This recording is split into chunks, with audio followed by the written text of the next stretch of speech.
Сегодня, 20 июня этого года, в городе Якутске, столице нашей республики, начинается Дальневосточный форум, посвященный столетию республики, 77-летию Великой Победы, а также основная тема нашего форума – взаимосвязь, взаимодействие поколений. Это проходит на основании финансового источника, который мы выиграли, участвуя в гранте главы республики. И, естественно, сегодня проходит окончательное 6-е мероприятие.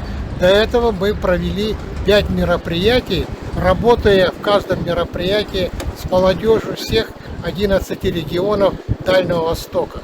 Но, к сожалению, в формате онлайн. В любом случае участие принимали наша молодежь, начиная со школьного возраста, студенты, работающая молодежь. Я думаю, что вот это вот начало сегодняшнее, которое мы заложили в Дальневосточный форум ветеранов и молодежи, найдет свое дальнейшее развитие.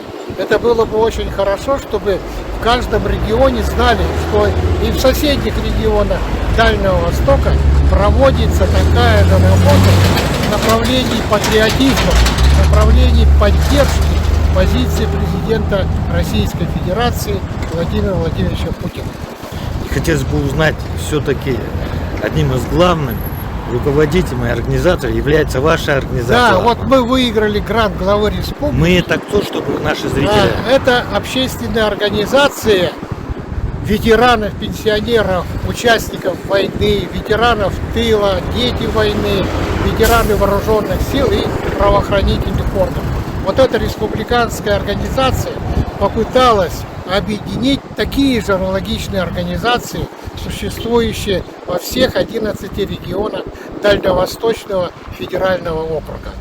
Спасибо. И хотелось бы сказать, вот сегодня в Якутске сколько у нас регионов присутствует? Все 11? Нет, сегодня онлайн участвовали практически все, но, к сожалению, сегодня вот по различным причинам смогли принять прямое участие. Это представители Совета ветеранов Приморского края, Владивосток, и Чукотского края.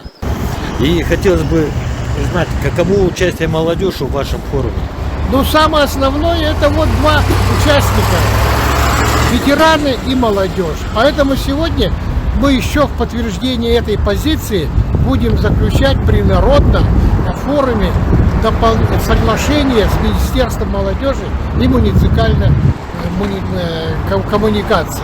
И самое главное, основную информацию, доклад об этом направлении патриотической работы будет делать министр молодежи и социальных коммуникаций Петр Витальевич Шамаев.